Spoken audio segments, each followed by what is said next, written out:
안녕하세요. 신화로 1년 심리학 10강을 시작했습니다. 주제는 안티고네, 목숨보다 중요한 신이입니다. 61쪽을 읽어보겠습니다. 안티고네는 테베 왕 오이디푸스의 두 딸 중 하나다. 오이디푸스는 본의 아니게 비극적으로 어머니 이오카스테 사이에서 두 딸을 낳았다.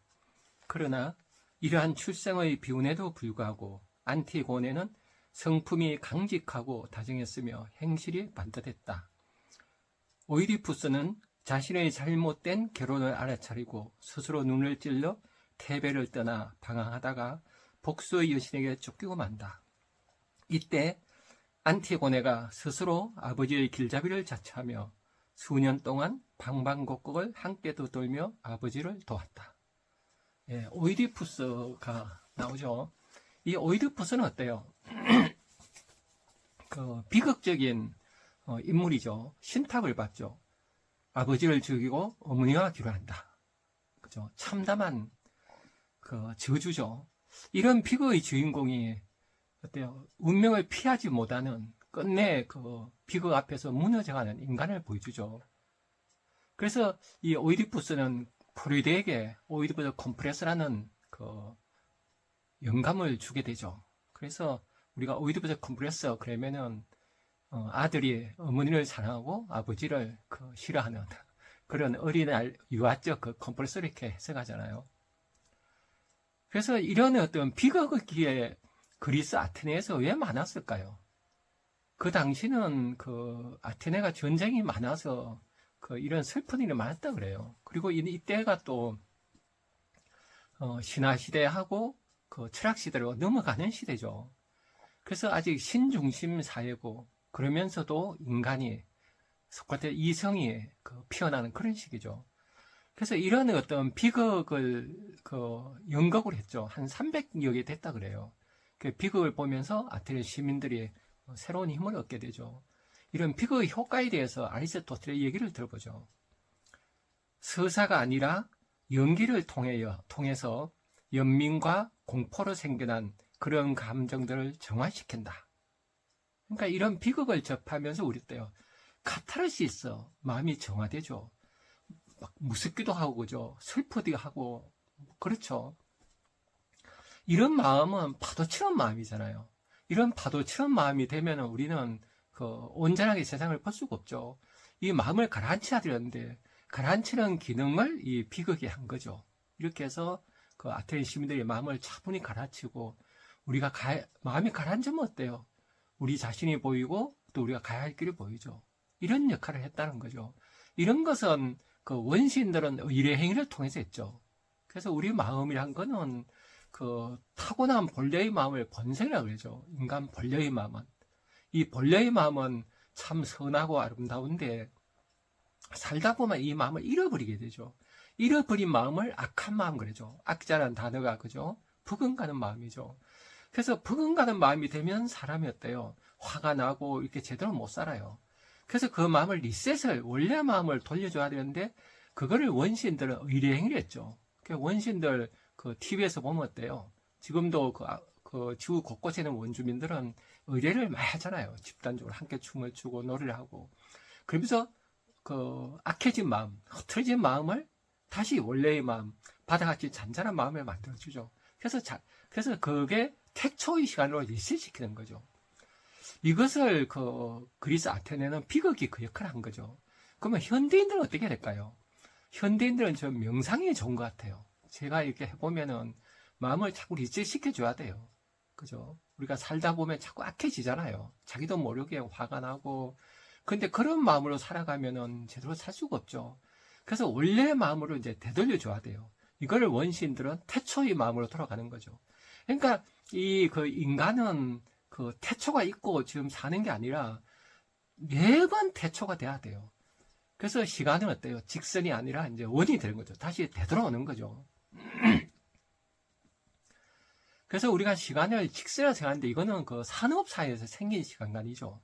그래서 우리가 다시 리셋시키는 마음, 이제 그렇게 살아갔으면 좋겠습니다.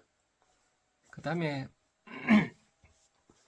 62쪽을 또 읽어보죠.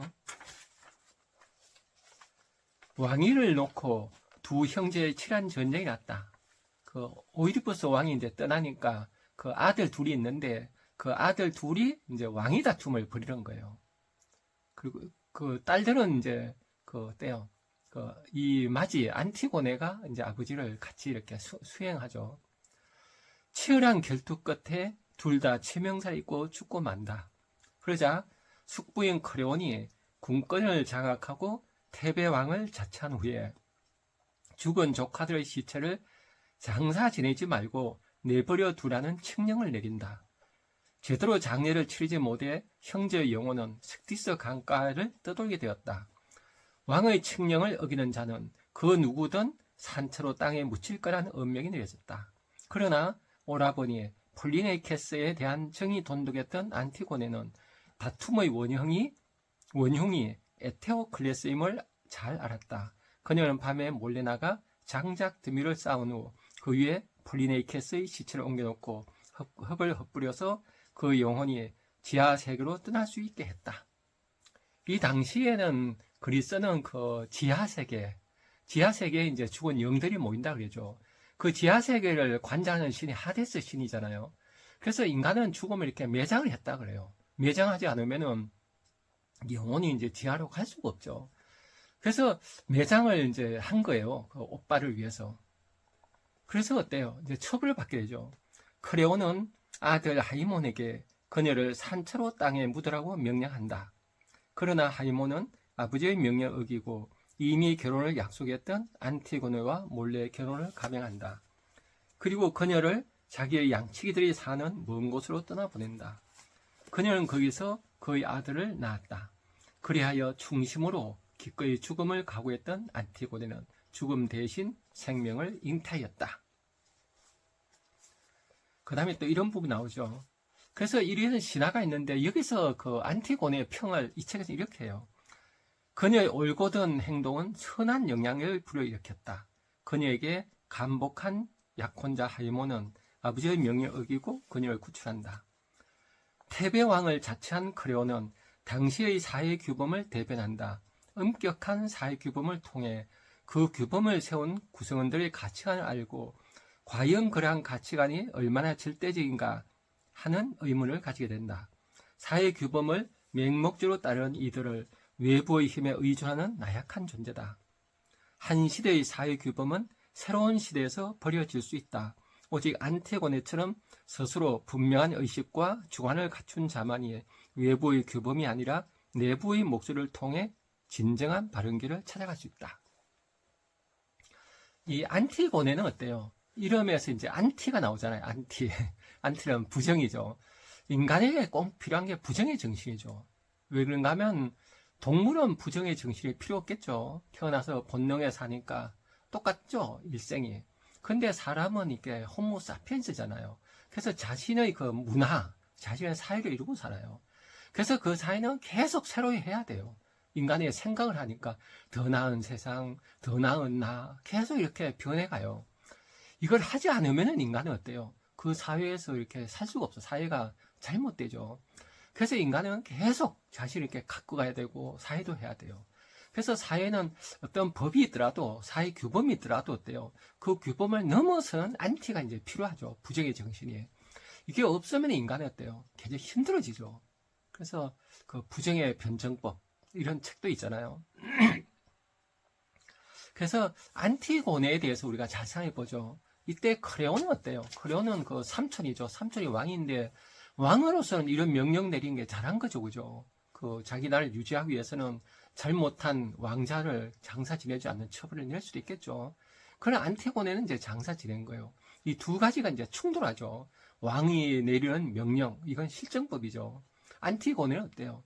실제 만들어진 법이 실정법인데 그런 법이 아닌 인간에게 법이 있죠. 그걸 자연법이라 그러죠. 양심법이라고도 할 수 있고 우리 본성의 소리를 듣는 거. 이게 이제 가장 중요하죠.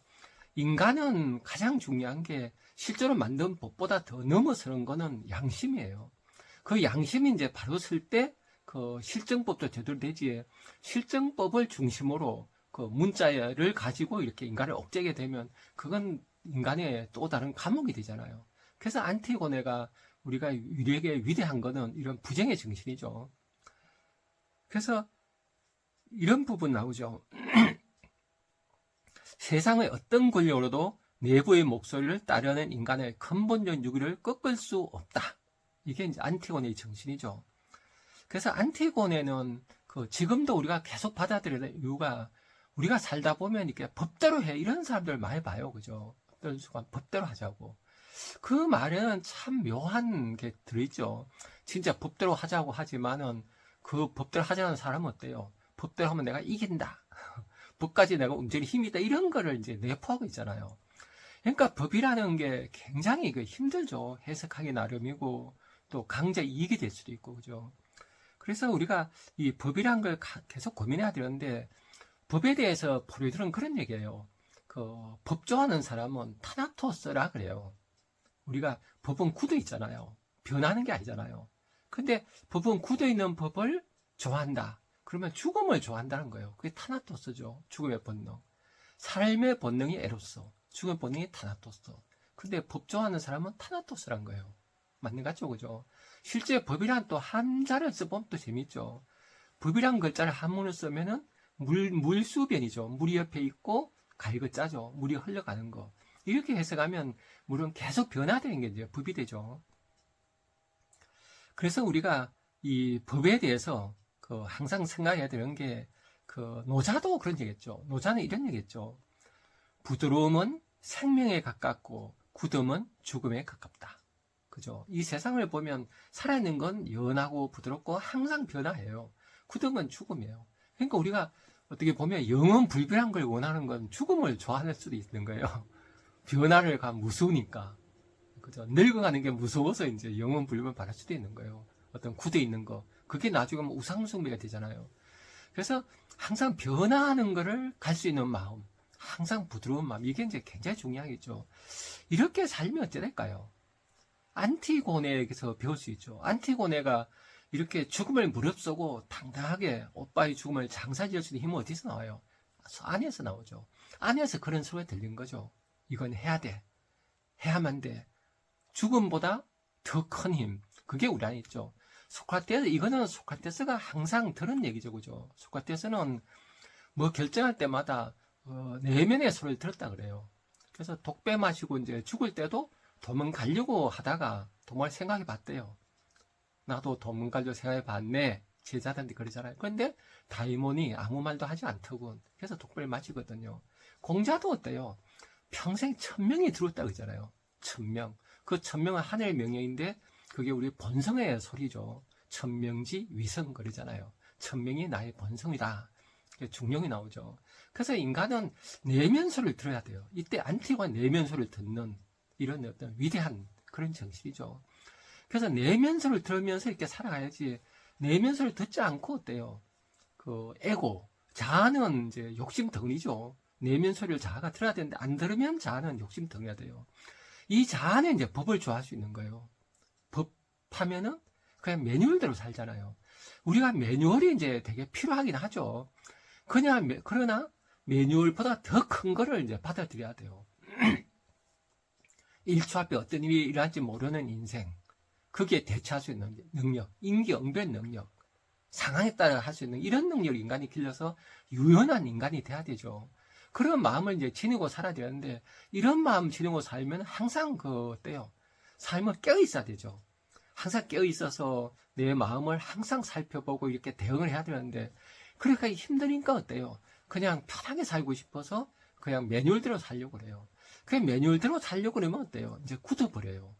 굳어서 어떤 위험이 닥치면 대응을 못하죠. 그래서 저는 역사 드라마를 좋아해요. 특히 중국 드라마 좋아하거든요. 중국의 왕조 건설한 조강류 이런 진시황 이런 왕들 보면은 천하를 이렇게 통일한 사람들 보면은 유연해요. 굉장히 대응 능력이 강해요. 이 사람들은 매뉴얼대로 살지 않는 그 힘이 있어요. 그래서 그런 힘이 이제 이 시대도 굉장히 필요하겠죠. 그래서 내면 소리 듣는 시를 제가 한번 읽어보겠습니다. 내 구두 엘리자베스 노벨. 내 구두는 고지식하게 바른 자야. 나쁜 짓은 덮어두려고 생각지도 않거든. 심부름을 갈 때는 언제나 즐거운 노래를 함께 불러주지만 앞발을 곤두세워 살금살금 꿀단지가 얹힌 선반으로 갈 때면 내 구두는 찍찍 소리를 내지. 내 마음의 양심의 소리를 구두는 내게 들려준다. 우리가 해야 할 착한 일만 구두 소리는 일러준다. 그러나 나는 구두 소리가 일러준 그대로 착한 일만 하지 않을 수 있어야지. 그러나 내가 구두에게 그것을 배우리라고는 아무도 모르고 있지. 재밌는 시죠, 그죠? 그러니까 구두 신고 가다가 나쁘짓 할 때는 나도 모르게 찍찍 소리 나죠. 왜 그렇겠어요? 몸이 경직되니까 그렇겠죠. 몸이 굳으니까 이제 이런 그 소리 잘못된 조심 못하는 거죠. 몸이 부드럽지 못하니까요. 그래서 이걸 재미있게 이제 실어 썼는데 이 부분 나오죠. 앞발을 곤두세워 살금살금 꿀단지가 얹힌 선바로 갈 때면 내 구두는 찍찍 소리를 내지. 그죠? 그 소리를 내 마음의 양심의 소리를 구두는 내게 들려준다. 이렇게 양심의 소리로 생각한 거죠. 이렇게 우리는 살아갈 때 항상 깨어 있어야 돼요. 조그만 소리 듣고. 이걸 약간 지나치는 사람하고 듣는 사람은 다르겠죠. 이걸 듣는 사람은 인생을 잘 살 수 있고, 그죠? 안티고네처럼 위대한 삶을 살 수 있고, 이 소리를 안 듣는 사람은 이제 세상의 그죠? 그냥 흘러가다가 허무한 인생을 살다가 물길에 휩쓸려 가고 이렇게 되겠죠. 그래서 우리가 항상 깨어있는 삶, 그래서 내 양심의 소리를 듣는 그런 안티고네죠. 그래서 우리에게 항상 부정의 정신, 뭐가 있을 때 세상은 어때요? 어떤 세상이 고정되면 안 돼요. 그죠? 굳은 거는, 그죠? 오래된 건 다 썩어버리잖아요. 그래서 계속 새로워져야 되는데, 새로이 할 수 있는 그 마음의 정신, 이 부정의 정신을 항상 간직해야 되죠. 그 정신이 없으면은 부정의 정신이 있는 사람을 또 이렇게 받아들여야 되는데, 그게 없으면 이제 죽음을 가는 거죠. 그렇게 해서 우리의 그 안티고네에서 배울 수 있는 거는 내 마음의 양심의 소리, 그죠? 계속 세상은 어떤 굳어있는 실정법이 아니라 그것을 새로운 법을 만들어내는 그런 큰 힘, 그게 우리 안에 양심에서 나온다. 이런 주제로 공부했습니다. 또 다음 시간에 뵙도록 하겠습니다. 감사합니다.